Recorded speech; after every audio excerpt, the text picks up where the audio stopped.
Hey, what's up? It's your boy Steven McCoy, and you are listening and watching Sessions with Steven. And today we have Tony Award winning, Grammy Award winning, Broadway legend, Miss Jennifer Holliday.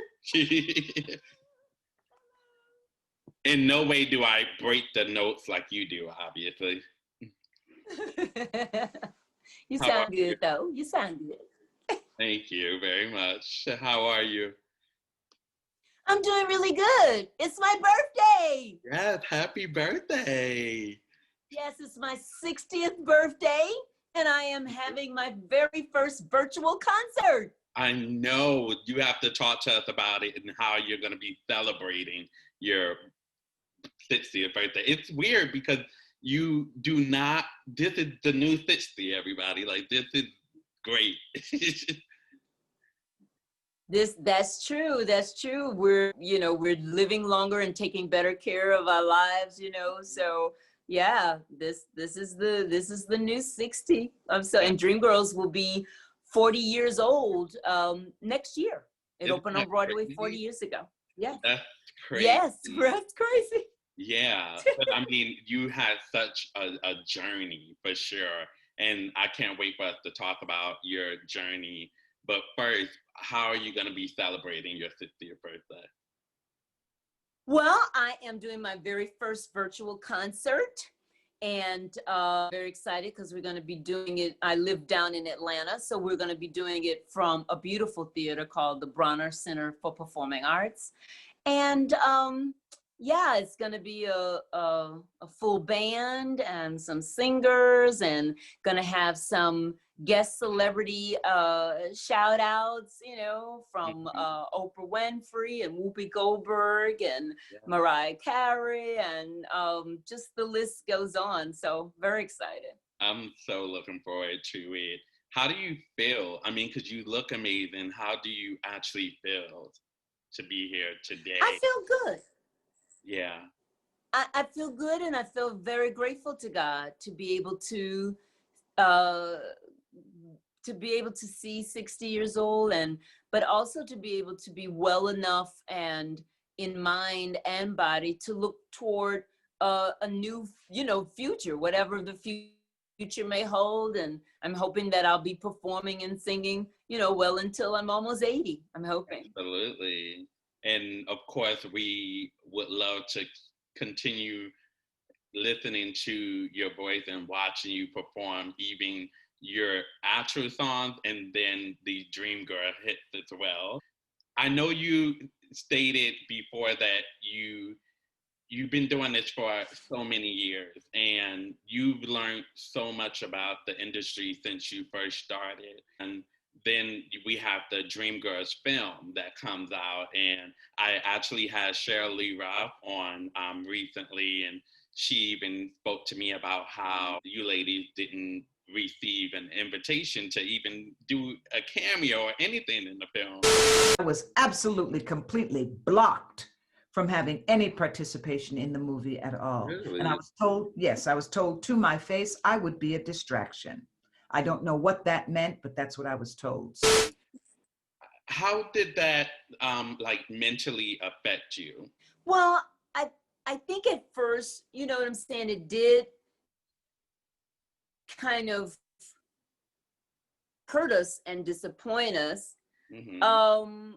But at some point, we are, as they say, you got to put your big girl panties on and just kind of go forward, because we have been in show business a long time, and we have seen many things. Right. And we have, been rejected or different things. So you have to keep moving forward. And as you can see, all of us original Dreamgirls, Cheryl Lee Ralph, Loretta Devine, myself, and even Jennifer Lewis is an original Dreamgirl. We're all, God continue to bless us and make us all do well too, Right. And you guys are still like really kicking butt right now, which I just love. And it just it shows no matter what. I mean, especially with your body of work, you'll always be here. Yes. And I think because it's also definitely learn from. Well, but I also think too, you have to make sure that you are true to yourself in creating your body of work. You know what I'm saying? It's like, you know, like we all of us are good at a lot of the different various things. You know, you can almost say that we're triple threats. You know, Loretta sings, Shirley Ralph sings, I sing. They, you know, we all act. You know, if we need to dance, we can dance. If we need to do whatever, you know what I'm saying? You know what I'm saying? So we have stayed our own selves to make sure that we're living up to our own high standard, you know, of excellence. Yeah. And I know one thing that throughout your success or on your way up, you openly spoke about overeating and gaining a lot of weight. Why do you think that was? Was it fear of being that overnight sensation? Was that something hard for you to be able to handle, that amount of success? Yes, it was called loneliness. I had a great deal of success, but I had the burden of being the star of a show, and I had the burden of making sure that I always had to sound, you know, amazing. So doing 8 shows a week with only 1 day off meant I couldn't really be as social or anything like that. And so it became very lonely for me, and food became my best friend, my comfort and my best friend. And I just kept gaining. Each year I was in Dreamgirl, I just kept gaining more and more weight. Right. You were actually one of the first people to publicly talk about gastric bypass. Right, the bypass. They didn't have the sleeve back then, but yeah, I was one of the first. Yeah, I was one of the first to have the gastric bypass.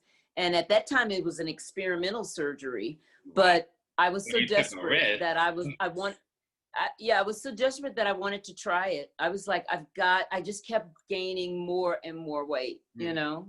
And after you had it, did you find that actually solved a lot of issues for you, or? It only solved my dress size.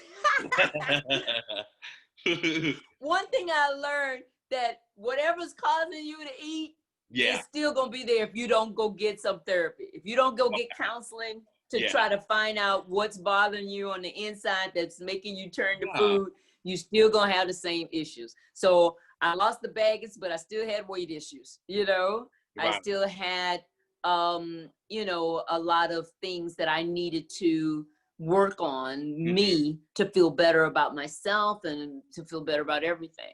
Yeah. You know? And I mean, even during these times and quarantine and this pandemic, how was you able, were you ever afraid, like, oh my God, we have to stay in the house? Because you keep busy, you still move around a lot. So were you ever afraid that you were gonna gain that weight back? No, I usually stay pretty disciplined. So, and then a lot of people had already warned about the quarantine 15. So, so I knew, I was like, I can't even start nibbling because, you know, at this age, I don't want to, you know, try to have to lose weight or anything. So I felt that I had found many other ways not to eat. I love to read, and I'm a songwriter. So it's a lot I could do to take my mind off of eating. Absolutely. And one thing I would love to, I have to tell you, is that years ago, I stage managed the play Dreamgirls in 2007. And it was in my city, Orange, New Jersey. And shout out to Tiffany Wilson, who helped with the production and everything. And I had to do research on all of you and actually, you know, watch the plays. And it was just, I remember the first time watching the clips of, and I just couldn't believe, like, wow, this is actually, like, because at first I was introduced to Dreamgirls because of the film. That was my first experience. Okay. But then that's most, we also most people your age, right? Yeah, and my mother is a big fan of yours. She is a huge fan of yours.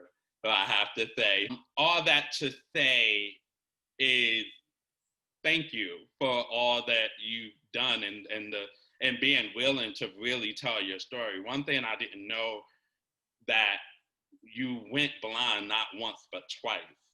Mm-hmm. How was that experience, if you can share a little bit of that? Well, I will say that was frightening and a good lesson. We take so much for granted, you know what I'm saying? Mm-hmm. And not being able to have sight of, you know, either one of your eyes or both of your eyes, it can be quite frightening. And one of the last times, well, even before the last time, I would have to do a couple of shows where it would just be like, just kind of make sure I stand in one place. So I didn't have any discoloration in my eyes, so no one knew, you know, that I couldn't see, you know. But I tried to continue working, but then that got a little, you know, sketchy. So I had to kind of calm down and wait until I could get my sight back. Wow. Did that prevent you in any way from attending events, doing concerts at all, or like? Well, fortunately, a lot of times that I had either gotten sick or something, or had to be in the hospital. Fortunately, my body would do it during a time where I didn't have to be somewhere right away. So say that I would have a say if I needed to be in the hospital for 10 days. Blessing in disguise. It was strange. Type of thing. A blessing in disguise, a weird kind of blessing in disguise. So I could be in the hospital for 10 days and then be on the stage 3 days later, you know, without it having. This amazing performance by Jennifer Holliday. Yep. Straight from the hospital. That's just amazing that you gotten through that. Because a lot of people and they go through so much, and everyone is afraid to speak on those things. Yeah. And what would you say? Because during this time, everyone it's a lot of people out there that's going through something and going through dark times. What would you say to those people that are going through depression, that are in their refrigerator right now and looking for something to comfort them with?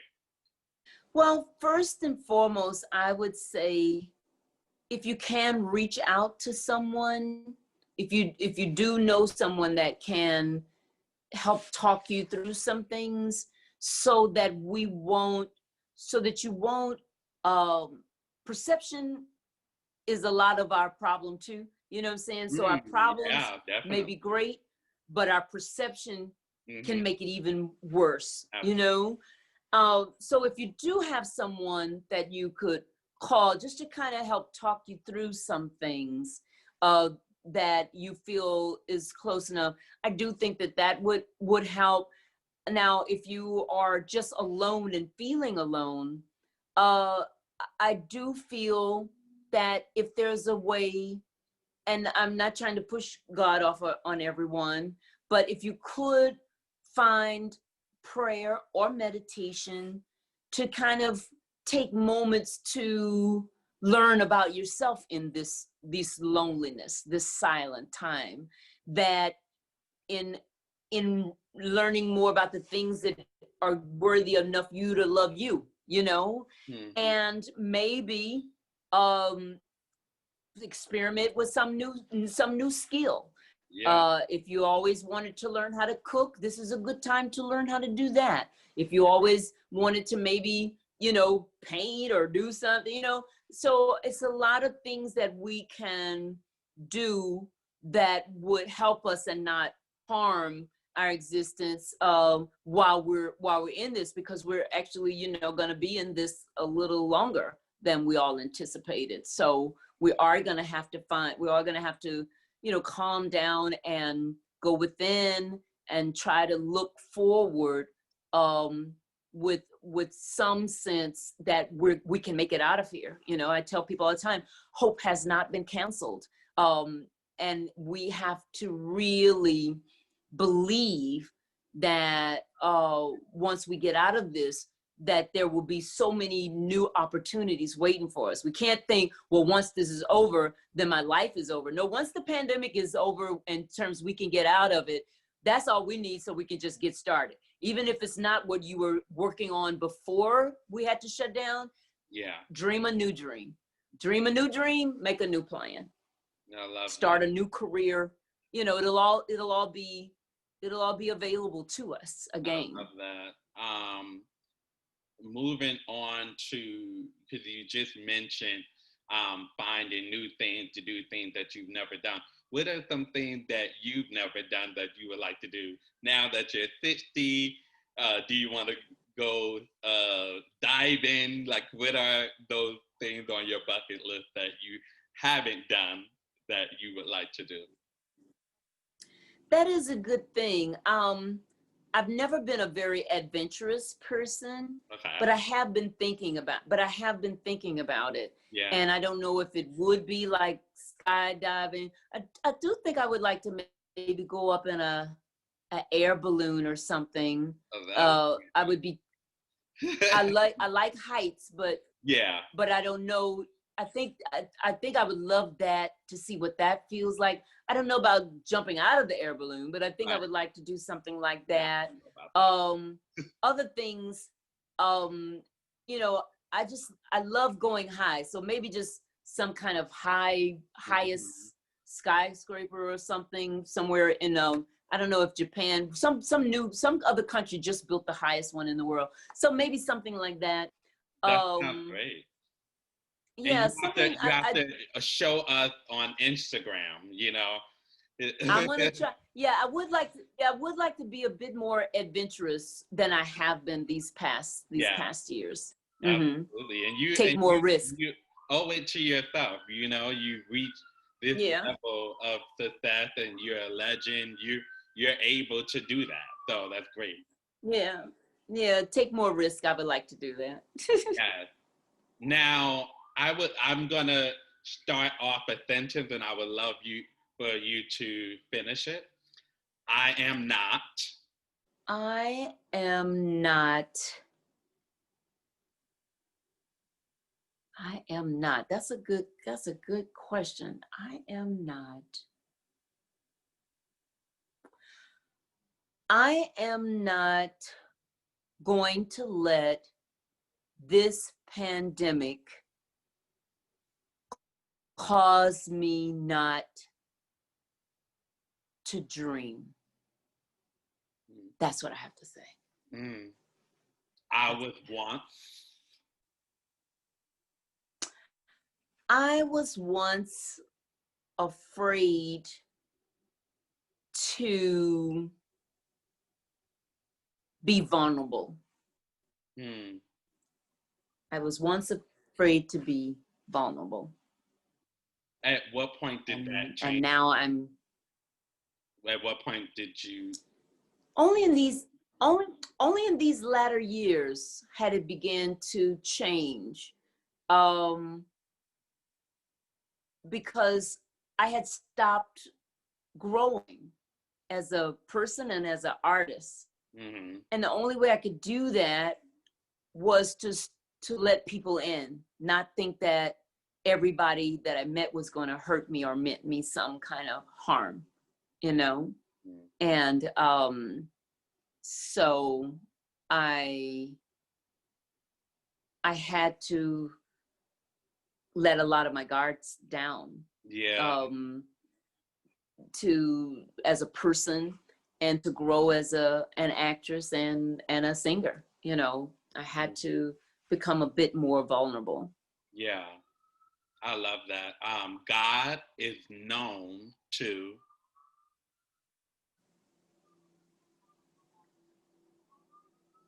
God is known to show up in times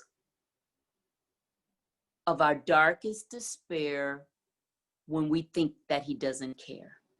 And last one, life at 60 is? Life at 60 is a great thing. I'm so excited. I love that. I'm so excited. I love that. Thank you so much for coming on. Thank you. And please let everyone know how can they tune in to your 50th birthday virtual concert. Yes, well, you can get tickets at www.stellartickets.com. They are $20, and they are also $60 for a virtual meet and greet if you'd like to just meet me virtually and say hey and ask me a question or take a photo, on a Zoom call. That's $60. And so, yeah, and you can buy tickets all the way up till 8 p.m. I love that. Yeah, you can, so anytime, that that you get your credit card or somebody else's credit card, go ahead, go push the button, baby, push the button. Exactly. You're a dream girl. You know about the credit cards. I do. Thank you so much, Miss Jennifer Holliday, for coming on. Thank you. Everyone, make sure that you vote. Wear a mask. And wear a mask. There you go. Yes. The original. Yes. Thank you. Hey, subscribe now.